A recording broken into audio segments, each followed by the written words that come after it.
All right, doing another live stream this morning. And we're gonna get things started here in just a second. Just gonna finish off a few final little things here. Just gonna do a quick introduction. I got a few great things going on today that we're gonna talk about. I was trying to set up a whole new different camera and that one wasn't working that great. It seems like it's like a GoPro, and I was just trying to see if I could get a different angle going on some things, and that GoPro doesn't seems to crash the system here every now and then. So I just am gonna go with what I know and make sure that everything works out really good. I do have a couple of things. I'm bringing some receipts today. When I'm talking receipts, I mean just some things to back me up here on a few of the different topics that I talked about, things I talked about. Plus I have a couple of great videos on some projects I finished up, some time lapses, and just some things in general. Go over just kind of, you know, where we're at this time of year with yard preparation, getting your yard looking good, maybe getting ready for the fall, you know, those sorts of things.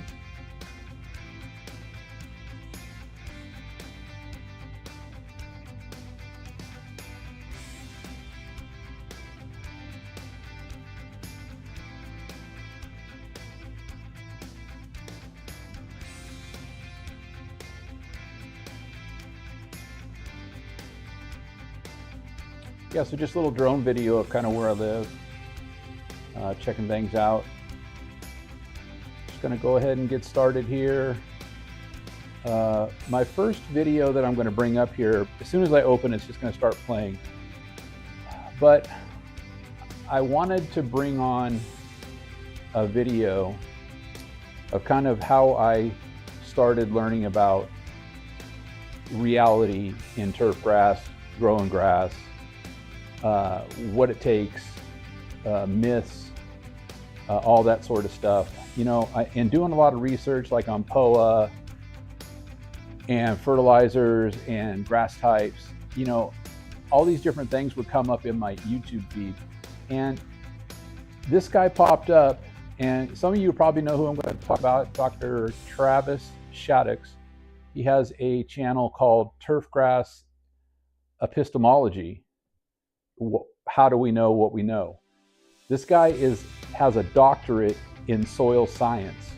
So he's probably one of the smartest guys to learn from. And it's like going to class, watching his channel, watching his shows that he puts on, his live streams. A lot of information. You know, I know the average viewer span of a YouTuber is like 3 minutes, and this guy, you know, he does a live hour-long, hour and 20 minutes sometimes show, and he dives so deep into things like he's done things on iron.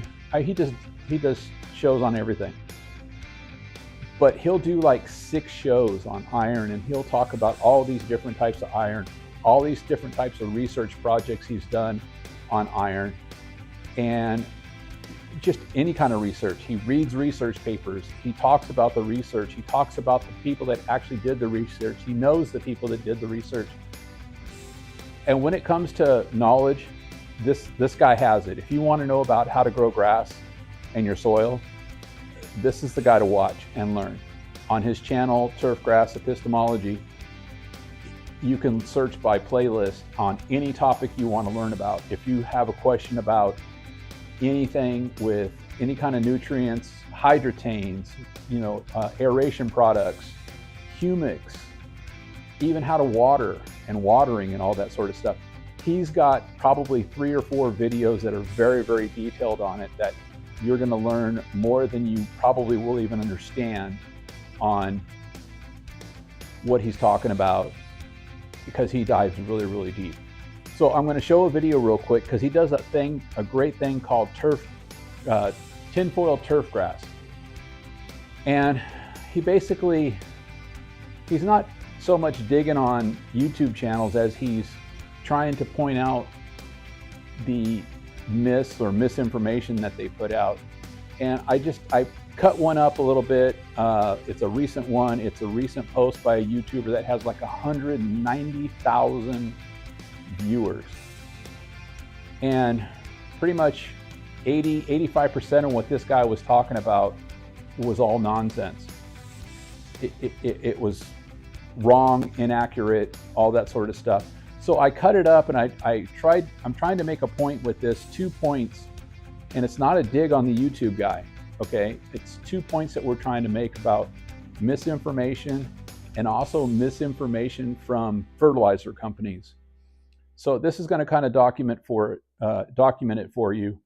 And I'll just go ahead and start the video and we'll just kind of watch it together. I think it's like, it's a few minutes long. Turfgrass epistemology criteria for BS disorder. And we're going to keep track of the Jinja's different risk factors that he shows for turfgrass BS disorder. You just go through the checklist and name and so forth and problems, and you can read through all the questionnaire. It's a questionnaire about your behavior. So I'm going to pause here just really quick because I have, all right, maybe I don't have it pulled up. Well, how great. Products. Keep playing here. Dog urine spot prevention, fungus recovery, and general fertilizer. So just don't forget, we've already gone over a couple videos on dog spot and dog urine issues. He's just as flawed as anybody else when it comes to any recommendation. There is no prevention of dog urine spots. You can just, after they urinate, you can put some water on it, and that will prevent it. Or that'll reduce the case of it. But you can't put anything on your grass that will prevent it. It has to be done after it's been your dog.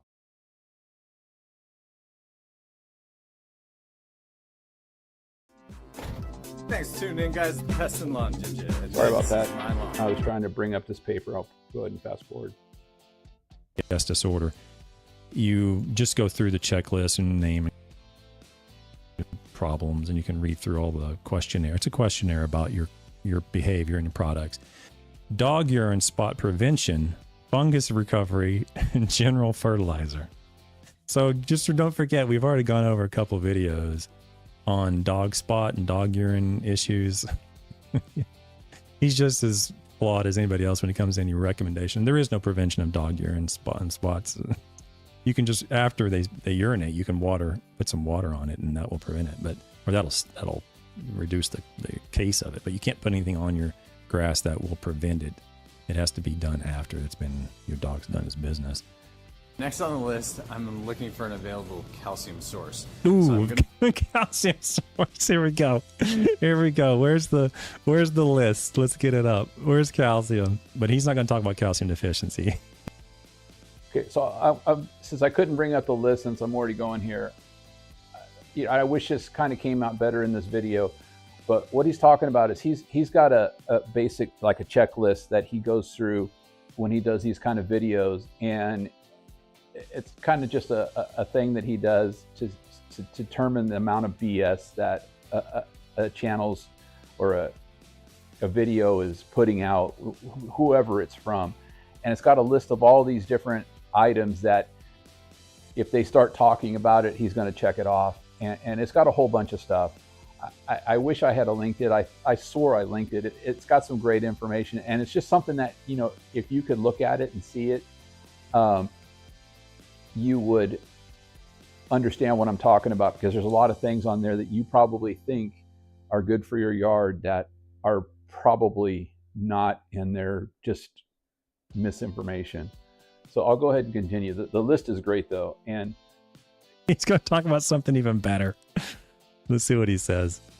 I'm be looking for gypsum or some sort of a calcium sulfate because my pH is high. Yes. Yes, that's great.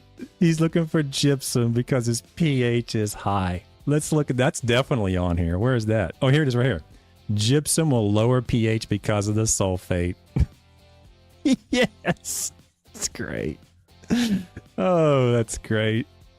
That is fantastic. I mean, right out of the gate, I was talking about calcium, and then in the very next sentence, he says lower soil pH. I mean, I've said this before. I am A-OK with everybody in the turf industry or elsewhere who does not recognize that. You don't realize that calcium sulfate, the sulfate in calcium sulfate, has no effect on pH. That's not what you do. I get that. I don't know anything else about whatever you do, accounting and lawyer. I don't know anything about that stuff. I mean, you don't know that. I get it. But you're not on YouTube talking about it and convincing people to go do it. And if you get on YouTube and start convincing people to go buy gypsum to lower your soil pH, then I'll be on YouTube calling you out. Just the way it is. Calcium sulfate is a neutral salt. What does that mean? That means it does not affect the pH up or down as the salt. Now, when very high pHs above 8.5 that are there because they're sodic, in that case, gypsum can actually reduce pH because the pH is being held that high as a result of the sodium. And the calcium sulfate, the manner in which it dissolves in the soil solution allows the calcium to be soluble and kick off the sodium, and there's all reactions that go up and down that road. But the calcium sulfate salt itself is neutral. And the reason why it doesn't is because the sulfate is sulfate. It's already been oxidized. It has 4 oxygens on it already. In order for sulfur to lower the pH, the elemental sulfur, just the letter S, just elemental sulfur, will oxidize through I think it's biobacillus. I can't ever pronounce the dang microbe. But it's a sulfur oxidizing microbe in the soil that will oxidize the sulfur and result in the liberation of hydrogen from water, and the oxygen from that water will be attached to the sulfur. So the sulfur is oxidized, and then that process liberates hydrogen and reduces the pH from elemental sulfur. But when you apply sulfate, it's already gone through that process, so there is no effect on hydrogen ions in the soil or hydroxyl ions in the soil as a result of the sulfate. Okay? It's also Okay, so I'm not trying to lose you here. I know that was a little bit long, but I wanted you to just kind of get a glimpse of what he's talking about and how he describes things. I mean, that's probably more information than anybody ever wants to know about sulfate. The bottom line is that sulfate does not work as sulfur, as almost every lawn care person talks about. And I just wanted to give him the opportunity to kind of put that out there. I don't have a whole bunch of these long explanations of things and stuff like that, but my whole point of this video is not so much that we're digging on the lawn ginger, I believe it is, or what he's talking about. We're just trying to put out there that there's a lot of things that people talk about that are just very inaccurate. And then on top of that, in this video, he's going to talk about the fertilizer companies a little bit. And I cut this video up and I made it as quick as possible, but I wanted to make sure I got a few key things in, because he actually goes over this video for like an hour. And he talks about all these different things. I only put a few of the things in here that I felt would be useful for people to actually kind of see, and just kind of see how he approaches things and how he talks about things. Dr. Shattuck, he is willing to talk to anybody who wants to learn, especially a misguided or misinformed YouTube channel person. He would talk to the lawn ginger and try to help him out in understanding where he's coming from and what he's talking about and why the information he's given is bad. Dr. Shattuck is just trying to get out there and stop all this bad information, because the information has gone so deep and so far to being wrong in what people are teaching people that it's out of control. So this is the only reason why I'm really showing him and what he wants to do. He wants to help people. He doesn't want to hurt people. That's his key for why he does these tinfoil turf grass. And he's done tinfoil turf grass on lots of big name YouTubers. I mean, the Lawn Care Nut, Ron Henry, Yard Bro. Basically everything he said in his video, he explains exactly why it's absolutely wrong in what he's saying.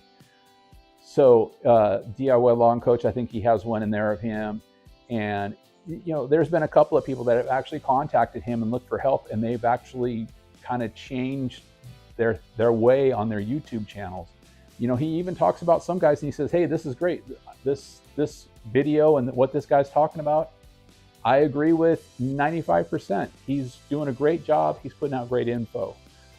So I just kind of wanted to put that across. It's all about learning and it's all about understanding. But on top of all that, we've got to stop all this bad information of people being told to put all these different fertilizers on their lawn, because it's going to come down and get to a point, and this is where he comes in trying to make his point, that they're already starting to make restrictions on a lot of things. And if you want to be able to do yard care and take care of your lawn and have a nice lawn, you need to do it in a responsible way. And that's one of the things that he's trying to just put across. Let's just be responsible about how we're doing it. Having a nice lawn is great, all those sorts of things, but let's just be responsible in how we do it. A couple more things coming on It's here. going to help with the dog urine spots now that I have. I'm not going to make it through this. I'm going to have to go get a tissue. Oh, man. So the gypsum's going to help with dog urine spots. I don't think I have that on there, do I? So the gypsum's going to help with dog urine spots. There's a whole episode on that. It's not going to do diddly to dog urine spots. It's the lactic acid in dog urine that actually kills the grass. All you got to do is just put a little bit of water. So it's gypsum for lowering the pH. That's one. And gypsum for the dog urine. That's two. So that's what I mean. It's just an indicator of a BS artist. He says, I've already completed my heavy calcium apps for this season. I have no idea why you'd want to apply heavy applications of calcium, unless you want to result in some deficiency of some other element, because you dump a bunch of calcium out there, you're going to be competing for potassium. If it's potassium's low, you might knock yourself into a potassium deficiency. Salt damaged soils apply gypsum on the bag. Gypsum is a salt. It was a salt last week, it's a salt this week, and it's going to be a salt next week. There is no way you can apply a salt to a salt and result in less salt. It's not going to happen. So calcium sulfate is not going to alleviate salt damage. It's not going to alleviate compacted soils. It's not going to happen. And you see it right here on the bag. This is why I say I don't really fault people for believing this stuff, because you guys are victims to this if you're believing this. It's not your fault. It's your fault if you're educating and pushing it and selling it and influencing people and convincing people to buy it. I blame you all. But I don't blame the people for buying it, and spreading it thinking it's going to help. They're just victims. They're following what the bag says. The bag's wrong. So now he's looking at a micro pack. So let's go to this. There's got to be micro pack somewhere on here somewhere. Here it is right here. You need a good micronutrient package. So I'm not going to give him the gypsum reduces salinity because he didn't say that. It was just on the package. But he did say gypsum lowers pH. And he did see he's talking about a good micronutrient package. If you go down the road of, I'm going to plant carbon, it's all about carbon. I got to feed the soil. I got to feed the microbes with sugars and carbon to grow the microbes and all that stuff. That's when you start going down the road of BS and nonsensical management practices.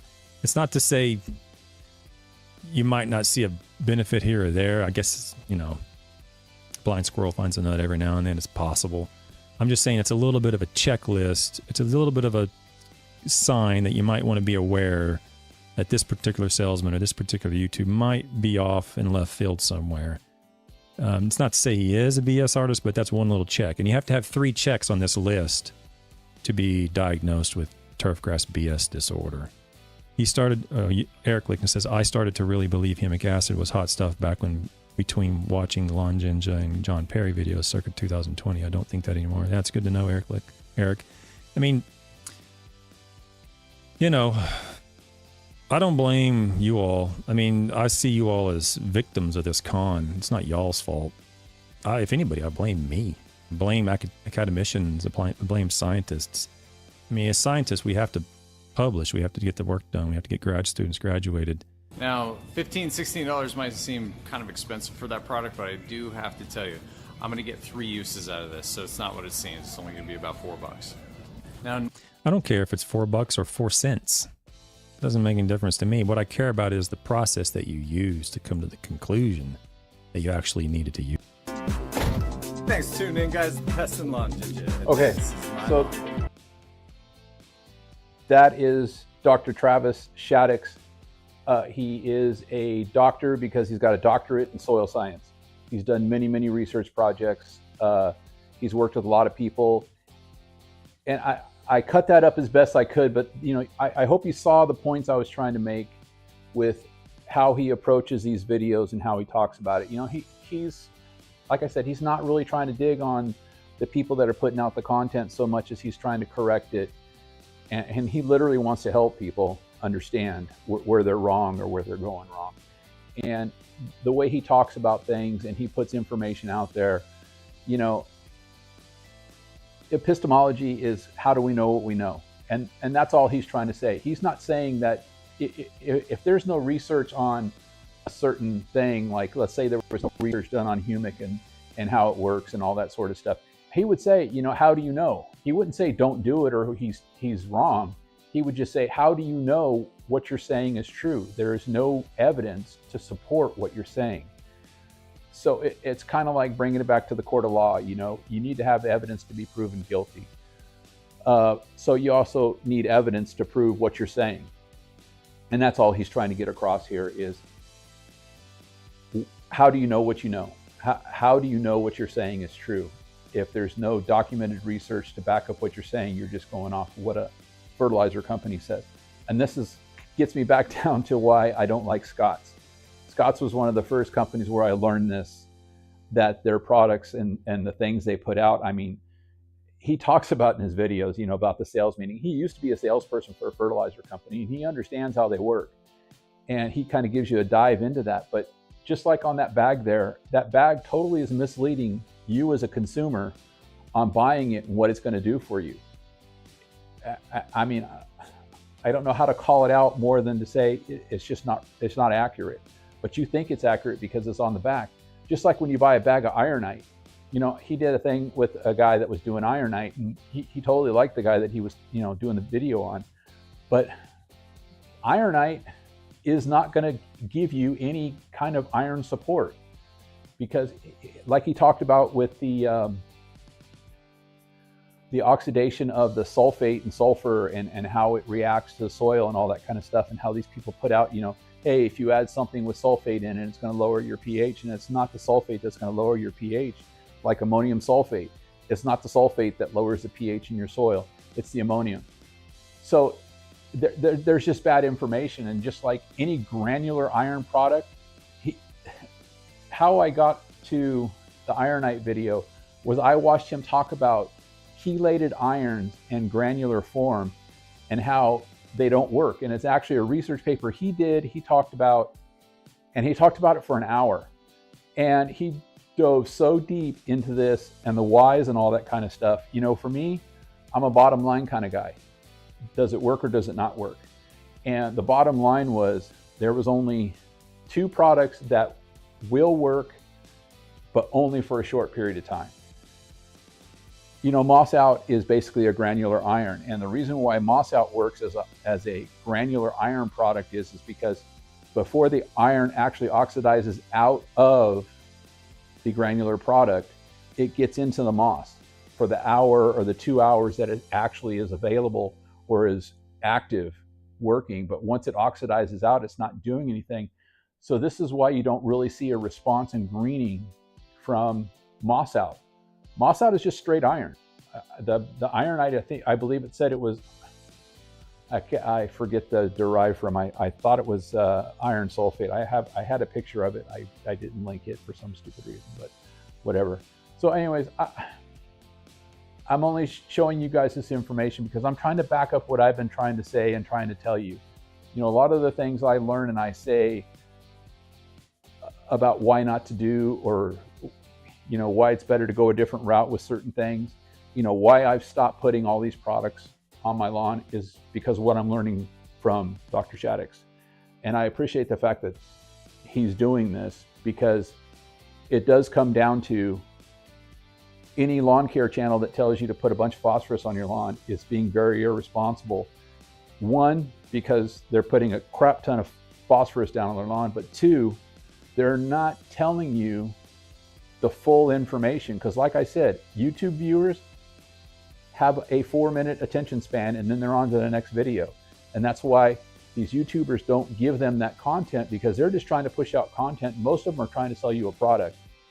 You know, if they took the time to be responsible about it and tell you exactly, you know, what the real story is behind it, it would take an hour like it does for Dr. Shaddix in some of his videos, you know, and maybe not an hour, maybe 30 minutes. Anyways, very important information. I have more I could say about this, but I'm just going to go ahead and continue on, because I don't want to get too deep into it. I'm going to change over to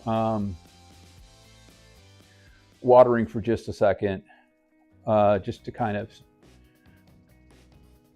segue into some of the topics that, you know, with summer and all that, you know, what's going on. You know, last week I talked about evapotranspiration, and I didn't really talk about it as detailed as I probably should have. I probably wasn't as prepared to talk about it as I thought I was. I thought it was something really important. I wanted to get the information out there. But, you know, watering cool season grasses in the summer, you know, it's really important. And if you're trying to maintain putting down 2.5 inches, you got your little measuring cup out there. Like, I have a rain gauge in my yard. I do measure out to see how much water I'm putting down. I water a lot differently during different times of the year. And depending upon whether I have seed going or I don't have seed going, you know, like I have all different kinds of areas in my yard right now that I've got seed growing. And so my watering schedule is a little weird, but I changed the times on the different zones so that, you know, maybe an area that gets really, you know, good water coverage, I've got it running less. And technically I'm putting down the same amount I would if I just did one watering every other day. But I'm just kind of spreading it out over a couple of times a day and still applying the same amount of water.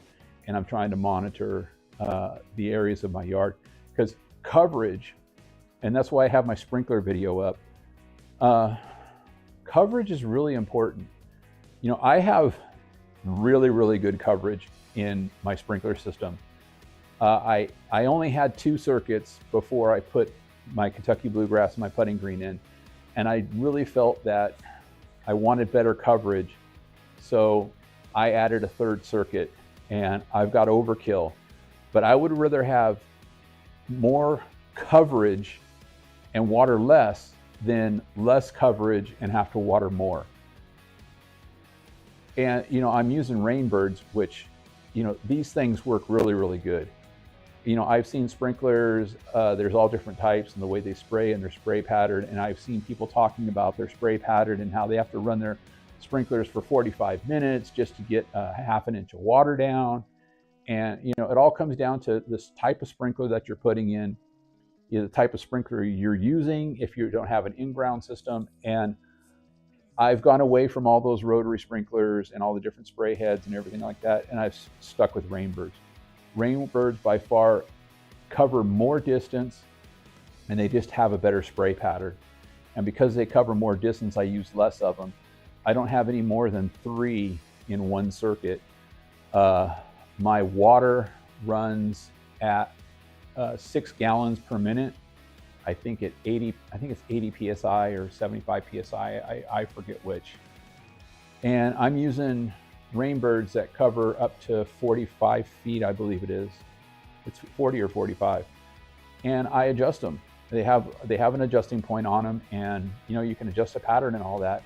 And I just adjust them to cover as good as possible. And you can see in the video here of my sprinklers, you know, they overlap pretty well. I've got the 2 on the side there. They each cover back to where the sprinkler head is. That's next to them. And then I don't have this one running, but right down here, there's another sprinkler head. I can't. Anyways, this right. Oh, there it is, right there. There's the Rainbird.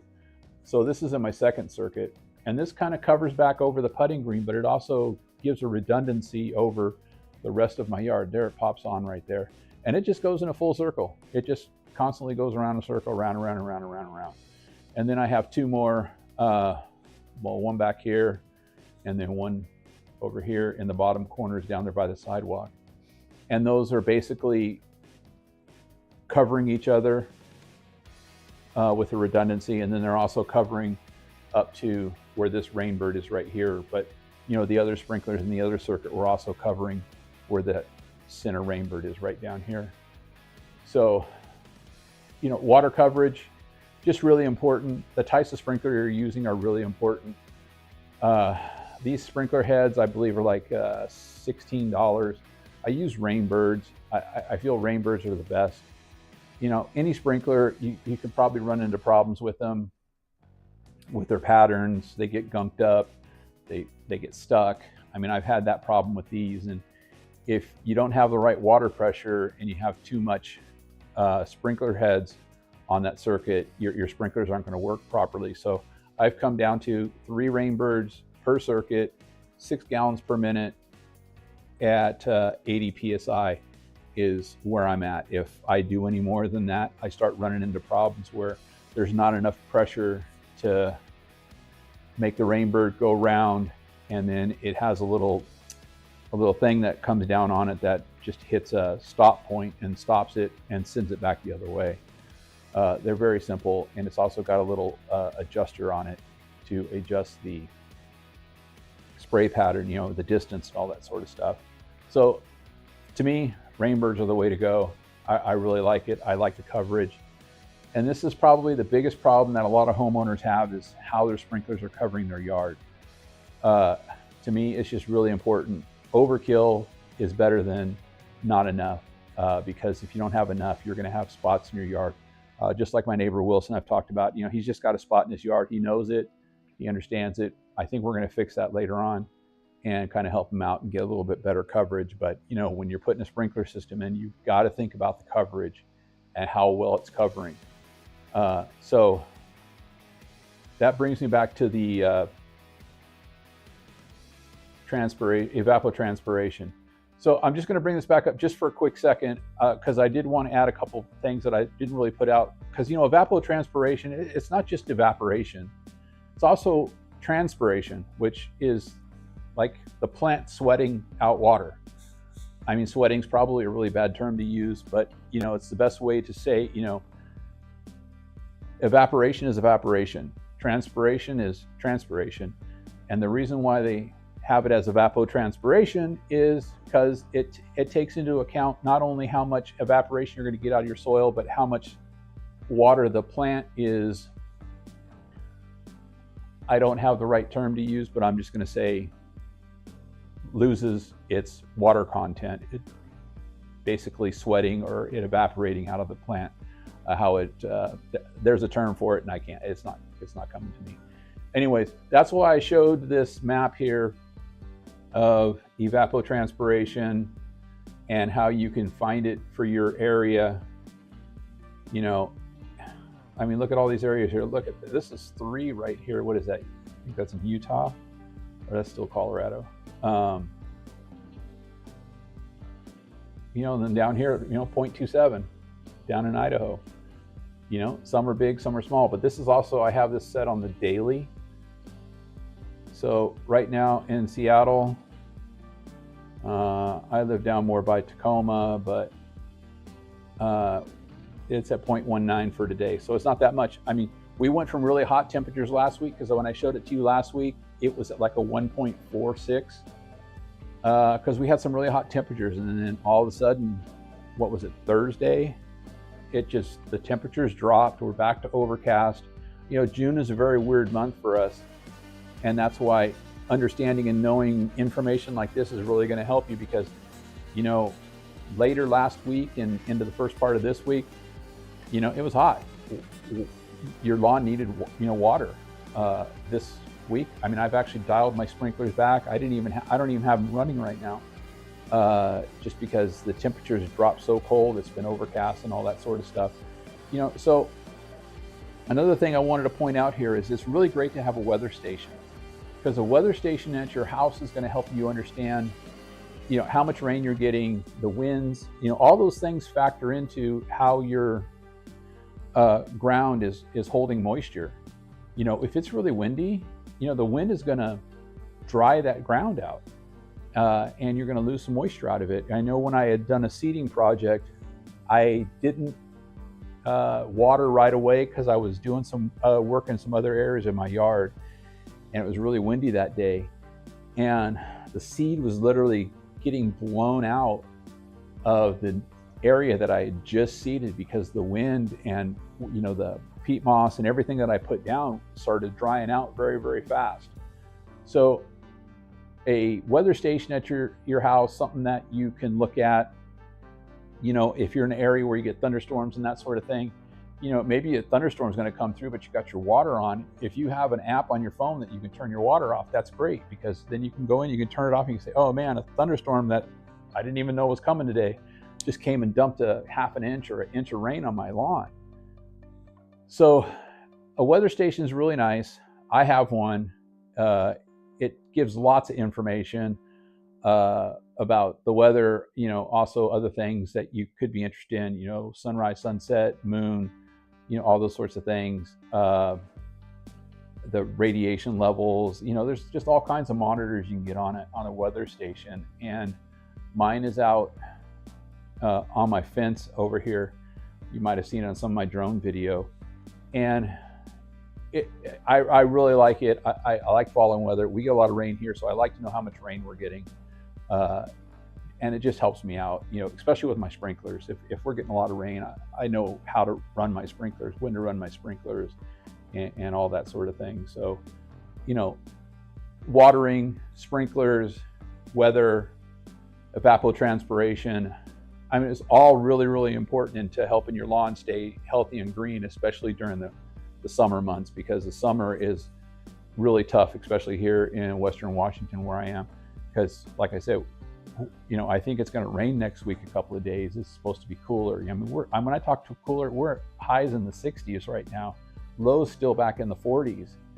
Lots of overcast. That's just the way it is here in Western Washington. I mean, we don't really get summer until July 4th. We get a lot of false starts to summer because we've been in the 80s and, you know, high 80s and stuff like that already this year, but only a couple of times, and for maybe 3 days at a time. And then all of a sudden the temperatures drop back down to 60 degrees or the high 50s.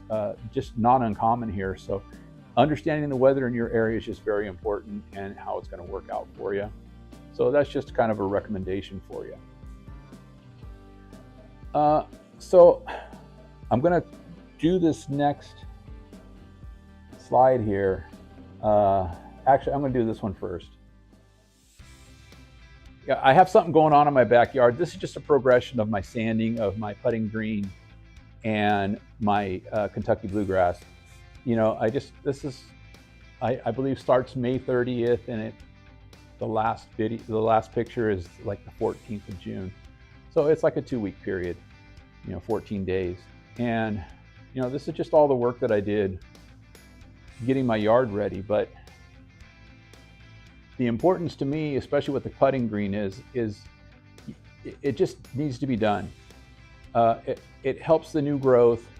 I mean, if you saw my video on the dethatching that I did on my putting green, I mean, I pretty much tore that thing down to sand. I dethatched it and I aerated it, blade aerated it with my son Joe, and I really tore that putting green up, but it hadn't been done in a year. And I was ready to kind of work on some of the bad spots that I have going on in my yard. And so I really wanted to get a good coating of sand on top of it, kind of get it level, and put some more seed down. So I kind of did it as like a reseed. And it turned out really good. I mean, you can see from the drone video here, I mean, look at how green my Kentucky bluegrass got in just a few days. You know, all that organic material that I put in there is just adding, you know, more benefits to my soil, you know, microbes and those sorts of things. But look at how green that Kentucky bluegrass came, you know. And please remember, I barely fertilize. Nitrogen and iron is all I use. And like I said, I'm not even really using iron a lot because I'm trying to work on my pH in my soil. And I know pH is not a really important thing to a lot of people, but here in the Pacific Northwest, because of moss is out of control in this area. That's probably one of the worst things that people have a problem with in this area. And that's the biggest question I get from people that I talk to when I start talking yards with people. And look at that right there. That the green is, I just started cutting it at 3 millimeters yesterday. It still needs a little bit of filling in a couple of areas, but you know, down here, I'm gonna round the corners on this, you know, smooth the edges a little bit. You know, it's too square right now. And you know, that bottom corner, I am so tired of that area. I have had just no luck, no matter how hard I tried to get that level and to get that to the right, you know, levelness. It's just not working. I mean, you can see here as it's even growing in. That area right down here on the bottom, it just doesn't cooperate. Also on the top up here, this top corner, you know, those two areas are just killing me. I don't know what it is about them. No matter how hard I try and I concentrate on getting that area level so I don't scalp it with the mower and all that sort of stuff, you know, it just doesn't work. The rest of my lawn is great. I mean, the putting green, it's really level. It's not perfectly level. I do have some break in my putting green, but I just have a couple of spots that I just, for whatever reason, I can't get them dialed in. So they're coming out. I'm going to be planting Kentucky bluegrass there. I'm going to have a few days off here in a couple of weeks, or in a week or so. And I'm going to get the tenacity out, and I'm going to start reshaping my putting green. And it's going to look terrible for probably the rest of the season, but you know what? I don't even care at this point. I'm going to get that done, and I'm going to get it reseeded in the fall and just look towards next year. It's really driving me crazy. And I don't know what it is. And you got to remember, I'm cutting at 2 millimeters. So that's not very, you know, I'm sure you understand, that's not a lot.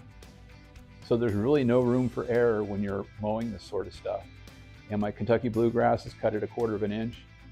And these are just a lot of the things I talk about, and the reasons why I have my channel and I started talking about the fertilization and how to take care of a low cut is, you know, to me, it's not as much work as everybody tells you it is. I like working in the yard for an hour or two on the weekend.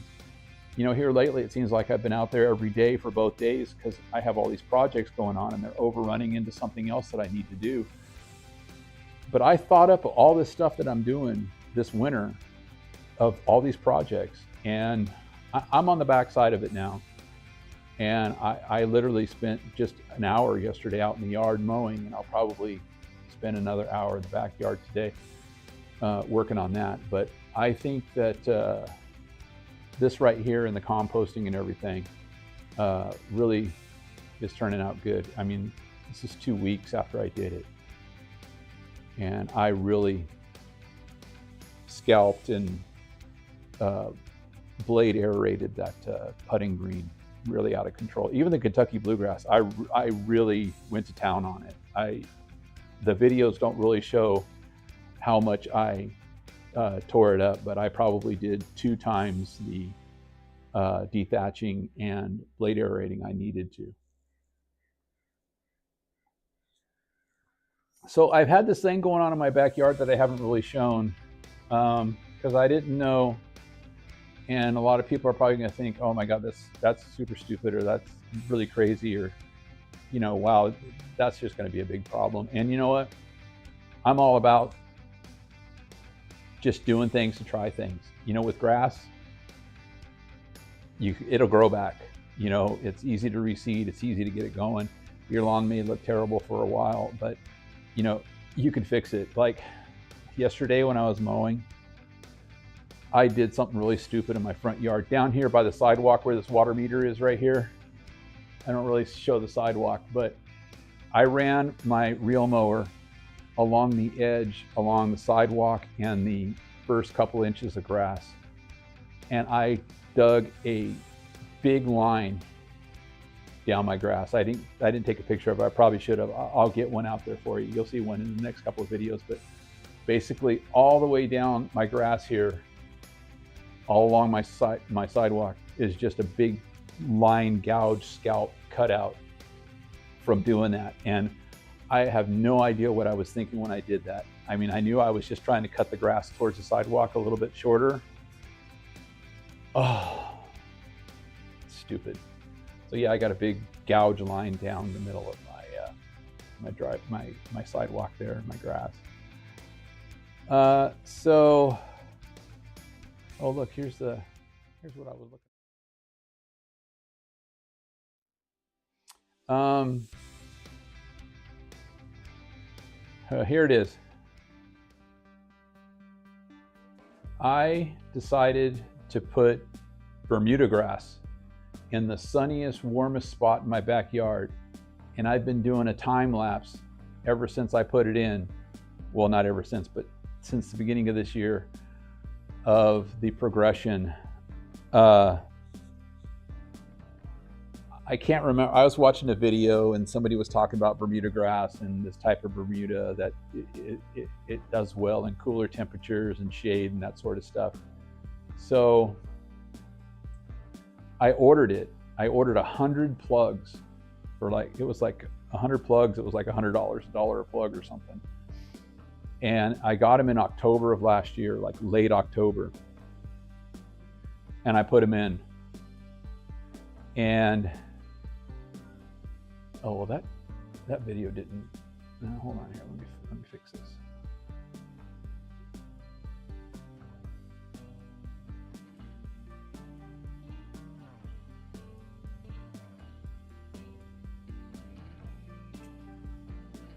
Well, that's not what I wanted to do.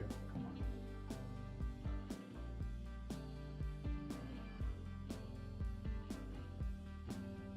Hold on just a second here.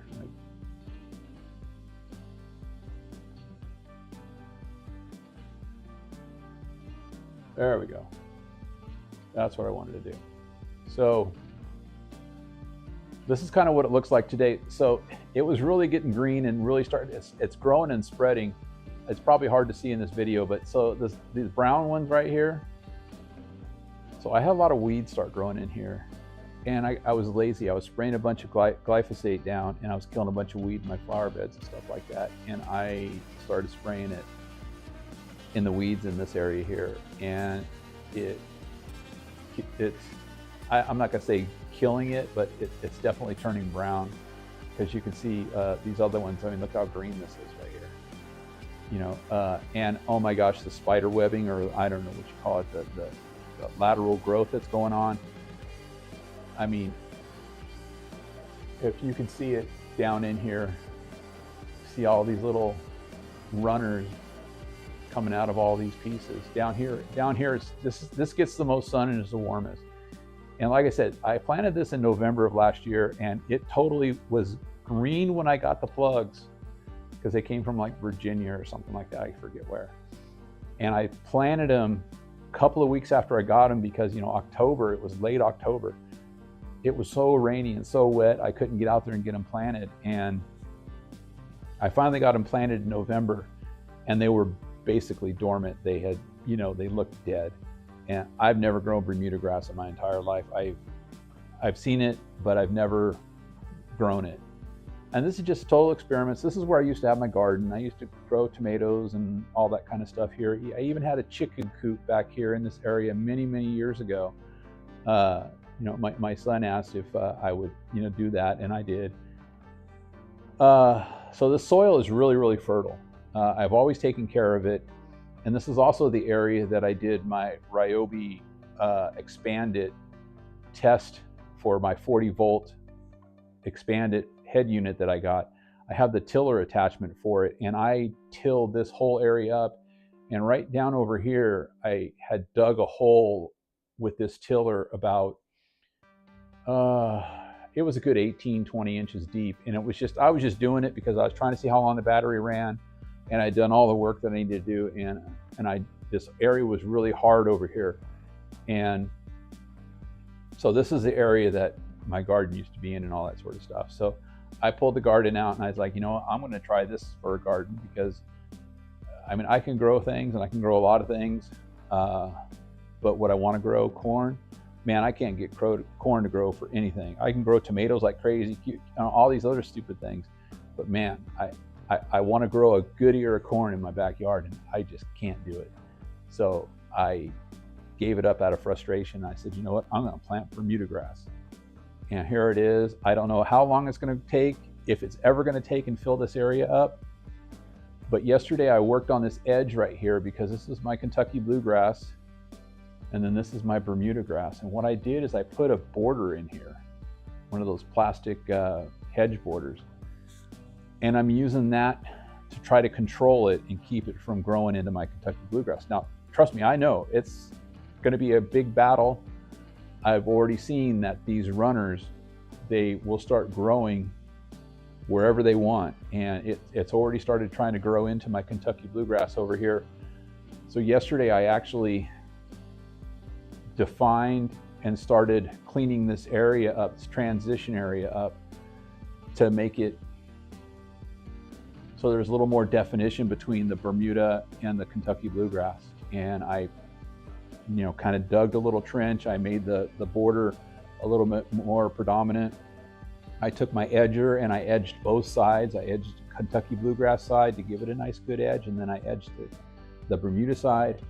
And I edge every week. So my thought was, is if I could keep on top of edging, that I can keep it under control. And I pulled a bunch of runners out of my Kentucky bluegrass. You know, they were just, you know, not very long. But I pulled them out and I replanted them back into the Bermuda area, like especially where some of this dying stuff is from my glyphosate, to try to get those to fill in over there. Because what I understand is you can just take a runner and you can pull it, and it definitely has roots coming out of different areas. You can just replant it wherever. Bermuda is very easy to repair, as far as I understand.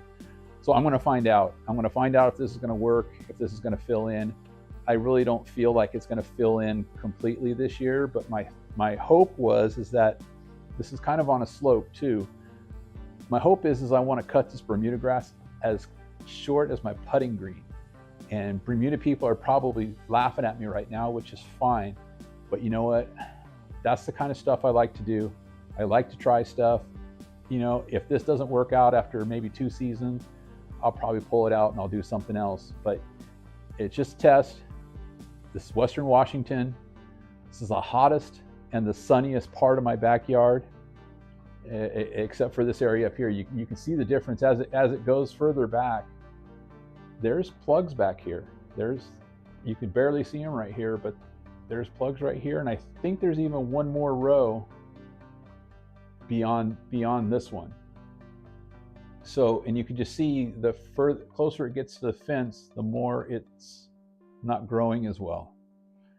So I'm gonna hit it with nitrogen. I'm just gonna nitrogen, you know, once a month, probably at a half pound, quarter pound, probably quarter pound rate, and try to just keep this going and see what happens by the end of the season. And at the end of the season, I'll determine what I'm going to do. But the one thing I did think is that, you know, hey, if this stuff does run into my Kentucky bluegrass, my thought is in the wintertime, probably October, when it starts going dormant, it's going to be easy to pick out, pull out, and hopefully remove it if I can keep it under control, at least enough to where there's not 20 million runners running into my Kentucky bluegrass. Maybe there's only 100 or something. I don't know.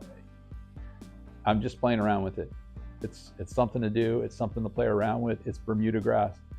I watch all these guys in their Bermuda grass, and I think the Bermuda grass looks good. It doesn't look as good as bent grass, that's for sure. Bent grass is by far the best looking shortcut grass around.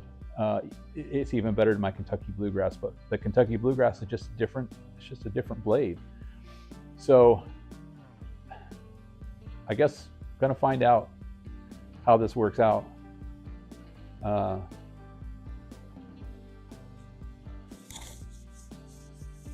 You know, the only other things I really had to kind of talk about was I kind of just wanted to go back to, let me see here. Just trying to pick a video that's in here to throw on, so we got something to watch there. You know, when I started this channel, I started talking about a lot of McLean things, and I started talking about a lot of big ticket items that I feel that people have the biggest trouble on. You know, moss, POA, you know, starting your yard, renovation, those sorts of things. And I spent, you know, the winter time discussing those sorts of things. And I just kind of wanted to do a brief review of those things. Just real quick, they're on my channel. I'm going to readdress these videos because, you know, when I started my YouTube channel this year, you know, I was putting out information, I was doing a lot of research, and I agree.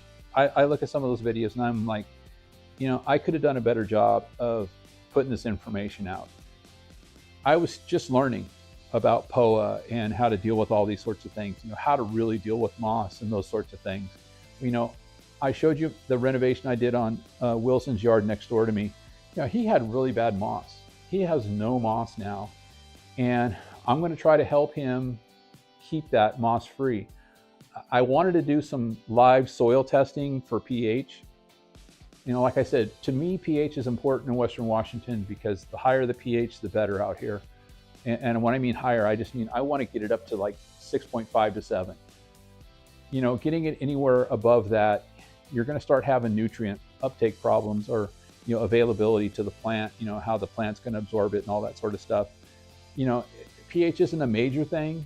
You know, people in Texas and back in those areas, they have really high pH in their soil. I mean, like we're talking 8s and stuff like that. But when you use an iron product, you have to use an iron product that's going to work for a high pH soil. If you're using, and you know, I don't want to get too deep into things again, like Dr. Shaddix does, you know, but if you're using an EDTA chelated iron product and your soil's above 7, you're just wasting your money. It's not going to do anything. It's not going to work because an EDTA iron product doesn't work in high pH soils. You've got to use something different. You know, the best thing to use is a liquid. And I'm talking granular, you know, granular anything. But even liquid with a high pH, if you're not using something that the plant's going to be able to uptake it, absorb it, you're just wasting your money. And one of the things that I learned from Dr. Shaddix was, you know, I know there's golf course superintendents out there and they have their channels and all that sort of stuff. And I feel that even those channels are putting out inaccurate information. You know, just because you're a golf course superintendent, I mean, I feel like you should know a lot, and they do know a lot. But I've worked with a golf course superintendent on my yard and doing things. And the iron ferrous sulfate that I have, heptahydrate, it's got the sulfur and the I think it's manganese. The funny thing is when I was watching the iron show that Dr. Shaddix put up, when he wasn't asked, but when he said, you know, if I were to use a iron product, I would use ferrous sulfate hypohydrate. And it was the exact same stuff that I'm using. And I kind of felt warm and fuzzy inside that, you know, this is the golf course superintendent I used to deal with. He's the one that actually gave me this bag of iron. When I told him what I was doing and how I was doing it and stuff like that, and he laughed at me. And after he got up off the ground from laughing at me, you know, he started talking to me about things. But he had this iron stuff and he gave me a bag. And I had that bag for, I told you, 2 years. And it's exactly what Dr. Shaddix recommends. And he's probably one of the most educated people in soil science regarding iron. He's done more iron studies, research, documented, refereed, everything. And if you want to know anything about iron, you watch his iron shows that he's done on his channel. You will learn so much about iron that you will be an iron aficionado after that. So I just wanted to talk about that because, even my golf course superintendent that I've been dealing with, he uses a lot of different things, but they have this water that they get. It's basically, there's a name for it, and now I'm forgetting it, but it's basically piped in from the, I believe it's the wastewater management company in the area where his golf course is. And it's a rich in nitrogen water source. And it's pumped into a pond that they have on the golf course. And it basically, every time they water, they're applying nitrogen at small doses. And that's how they keep their golf course green. That, and they spray a little bit of this ferrous sulfate heptahydrate. And they spray it maybe twice a year. And then this is also where I learned about aeration, and that sort of stuff. Dr. Shaddix is the same. The golf course superintendent I was working with, same. He said a homeowner should never have to aerate his yard unless they absolutely have very, very seriously compacted soil like clay soils and those sorts of things. And I've talked about that, but that's where I got two sources in agreement with each other. I don't aerate. I don't core aerate.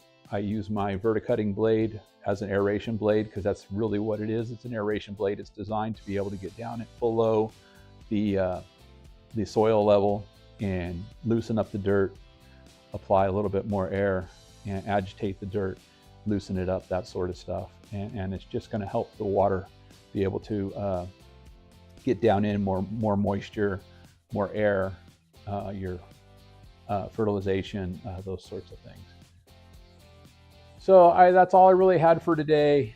I just kind of threw a little video presentation together, just some things I wanted to talk about. The biggest thing was, this is where I took up that mole trap. Oh, that's a shame. Yeah, I actually got my new bed knife last week, and I found a hardware store, an Ace Hardware here in Tacoma, that will sharpen a real blade. And I called them and I talked to them about it, and they were like, yeah, $100, bring your mower down, we'll sharpen it. It'll take about a week, yada, yada, yada. So I got my bed knife, and I thought, hey, it'd be great to do my bed knife and sharpen my blades at the same time. I threw it in my van. I drove it down there yesterday to drop it off. And I was talking to the guy, and I said, so it'll be done by next weekend? And he's like, oh, no. It's going to be like 3 weeks. And I was like, oh my God, you got to be kidding me. I can't go 3 weeks without mowing my lawn. I'd either have to buy another mower or something. So I didn't drop it off. I really wanted to get the blade sharpened and the new bed knife put on, and I wanted it all done at the same time because, when they sharpen it, it's going to kind of true up the blade to the bed knife. So struck out there. I don't know what I'm going to do about the blade and getting it sharpened. I'm probably just going to do a back lap and just put that new bed knife on and hope it works out, because I know I've said this, but I'll mention it again. I took a rock on from the sidewalk right here. It was a nice white rock that I couldn't see. I didn't even know. And even when I found it, I had a hard time finding it because it blended in with the sidewalk so well. And that rock put a bend in my bed knife. I mean, that's the only thing I can think of that did it, because I definitely have a bend. Even in this video right here, you could see in some of the angles, a lot of this is just grass buildup, but it's literally putting a stripe. I don't know if you can see this right here in between these grass piles. This is a little stripe that my mower is putting in my yard right now. And when I took up that mole trap, I think I made it worse.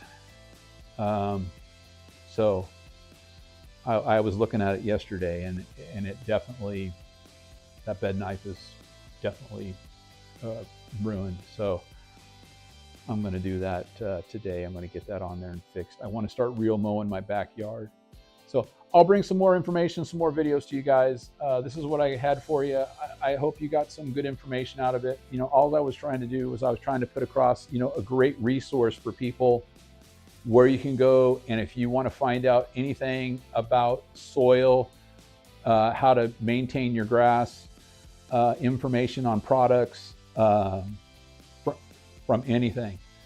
The turfgrass epistemology, it's going to be deep, and it's going to be a lot deeper than you want to hear, but he's going to come with conclusions that are going to kind of dumb it down a little bit for you. But he's going to way go into the weeds and deep dive and give you information. And that was the reason why I showed that video. I wanted to kind of show you a couple of clips of how deep he goes into explaining. Like, I mean, did you even know sulfate and sulfur work that way? I mean, that's crazy stuff. So anyways, it's my yard.